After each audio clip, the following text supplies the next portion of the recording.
Hello, everybody, and welcome to Forever Sports. Almost as quickly as it was announced, the Nations Championship is already under a bit of scrutiny and not being taken seriously, inverted commas, by certain nations. France has officially confirmed that the players that will feature in the top 14 will not be available for Fabien Galtier's first match of the Nations Championship, which is a pretty big match against the All Blacks in France, which means that, for example, an Antoine Dupont might once again not travel and be involved in a France tour in the mid-year series, given the fact that if he gets all the way to the final, he will not be available for that game. From the second week, Fabien Galtier might be able to select these players, but they'll have to reach an agreement on a club-by-club basis, which is already throwing it sort of out there, basically, that the nations are not taking the Nations Championship very seriously. Before we get into it, please do smash a like on the video. Please do subscribe to the channel as well. So the whole point of the Nations Championship was to try and create purpose behind our mid-year and end-of-year series that we sort of had. You know, the international test windows where we had the incoming tours, outgoing tours, the likes of that. They're basically scrapped those kind of incoming and outgoing tours, really. You know, your 2-3 matches, you know, by an island in South Africa, that won't really feature that much more, given the fact the Nation Championship now replaces sort of those matches in the window. And we're going to have our first iteration of the tournament itself next year. And basically, you will play, you know, matches in the mid-year, matches at the end of the year, and then depending on where you sort of come in the log, you will then feature in a playoff, well, a final, really, a first place final, a bronze medal final and the likes of that, all at Twickenham over a weekend and finals weekend at the end of the year. Now, France start their fixtures against the All Blacks before going to Australia a week later, and it has been confirmed by the French Federation that they will be without a strongest French team, given the fact that the two teams contesting the final will not be involved. And that was confirmed today by the French Rugby Federation and the French Rugby League. And basically saying that they will not be available for that first test, but however, he will then be able to select players for the second game against Australia, but they have to then go to the clubs themselves and reach individual agreements with, you know, the clubs with regards to players who maybe played a lot of rugby and, you know, what their rest period are. And, you know, France has always been quite unpopular with regards to the teams they tend to send during the July test window.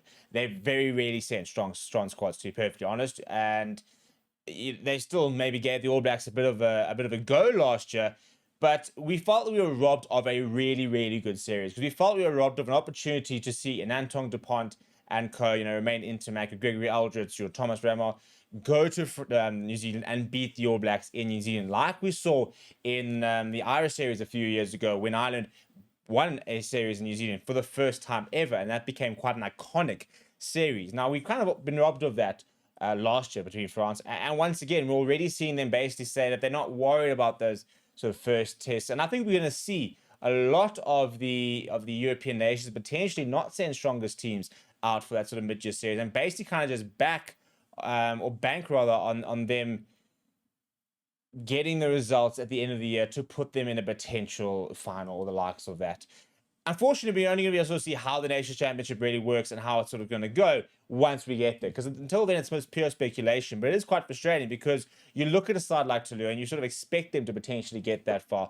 And they've got so many of the big French rugby stars that you want to see in games against the All Blacks in New Zealand and the likes of that. And yeah, it's a frustrating thing because, you know, you look at the likes of, you know, who might not be involved, and, you know, you're seeing that Toulouse is potentially obviously in a very good space. You know, somebody like Alubia Barre, for example, given the fact that Bordeaux Begley are looking really good, and they unfortunately have basically confirmed that this is not only going to be the case next year, but this is actually going to be the case until 2031. And that this player release deal will run for 5 years, which means that they will basically not compromise the best league in the world to try and win, you know, something like a rugby a nations championship. And this is what it says in the document. It says, it's the right to compromise to be able to have the best league in the world and the France national team in a position to win a Rugby World Cup. basically saying they're going to focus on the World Cup. You know, they're not worrying about a nation championship. They're going to focus on the World Cup itself. Excuse me. They went on to say its principle of intelligent cooperation between the France coaches and the club coaches. He'll be able to name squads of 42 players for each tournament, including the upcoming Six Nations, but with new restrictions, including a maximum number of individuals from one club in his extended setup. So basically can't just, rely on sort of one club. And basically this obviously is going to promote more players moving from between the clubs to try and get involved in the French setup.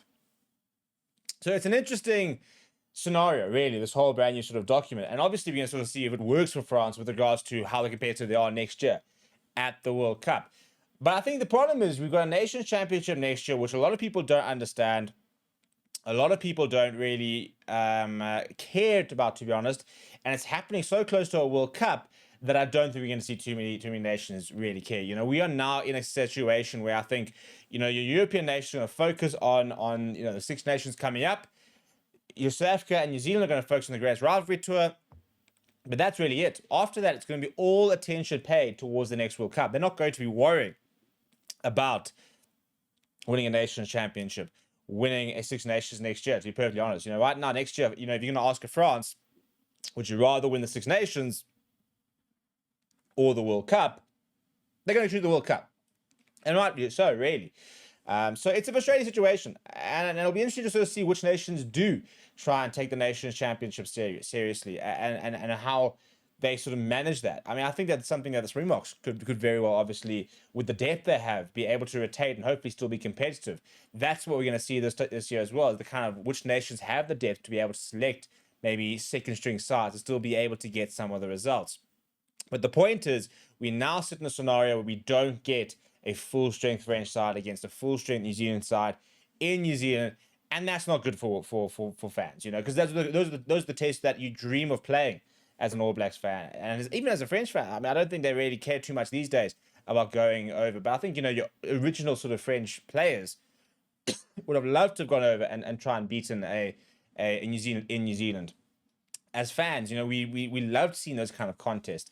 So we do feel a little bit robbed. But what are your thoughts? Let me know down in the comments below. Smash a like on the video. Subscribe to the channel as well. Thank you very much for watching. My name is Steve. I'll chat to you soon.